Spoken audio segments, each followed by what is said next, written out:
High বন্ধুরা, সকলকে স্বাগত। আজকে আমরা চলে এসেছি আমার দিদির বাড়িতে।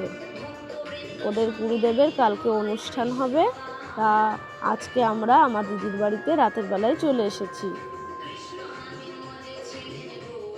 যেখানে ঠাকুরকে সাজানো হয়েছে সেখানে চলো দেখি একটু।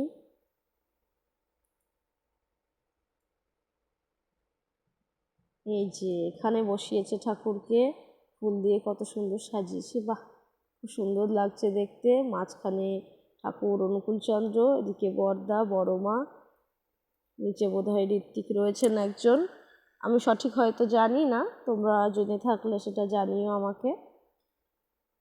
চলো দেখি। এখানে সকলে সবজি বানাচ্ছে কালকে প্রসাদের জন্য। আজকে রাতে সব সবজি কেটে রাখছে। এখানে আমার দিদি, একজন দিদা, ওর পিসি শাশুড়ি সকলে রয়েছে, আরও অনেকেই সবজি বানাচ্ছিল, তারা সকলে বাড়ি চলে গেছে, তাদের বানানো হয়ে গেছে।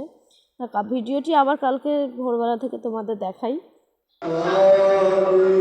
বন্ধুরা এখানে চলে এসেছি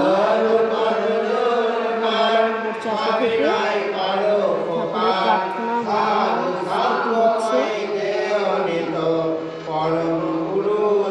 হাত জোর করে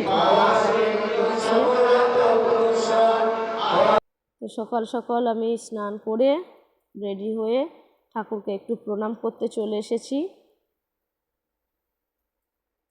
এবং তার সাথেও আমারও দুটো ছবি তুলে নিয়েছি। চলো কি রান্না হচ্ছে রান্নার দিকে যাই, একটু ঘুরে আসি। যে এখানে রাধুনী ঠাকুর রান্না চাপিয়ে দিয়েছে। 3 জন রাধুনী ঠাকুর রয়েছে, আর ও বোধহয় হেল্পার রয়েছে হয়তো।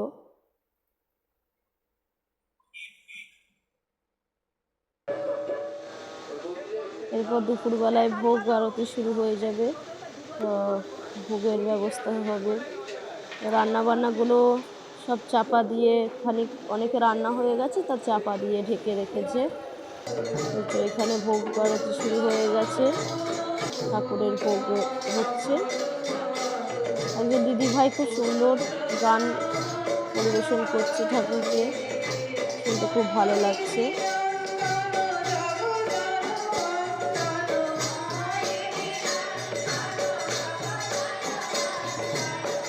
এরপর আমাদের প্রসাদ খাওয়ার ব্যবস্থা হবে।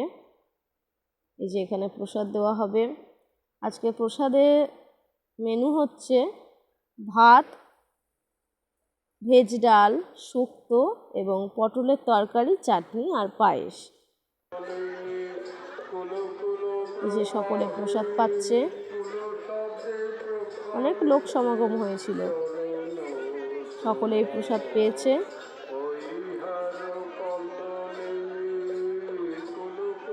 তো চ্যানেলটি যদি ভালো লাগে তাহলে সাবস্ক্রাইব করো, ভিডিওটি ভালো লাগলে লাইক করো, কমেন্ট করো এবং অবশ্যই শেয়ার করো, অন্যকে দেখার সুযোগ করে দিও। আর পরেও আবার এরকম ভিডিও দেখাবো।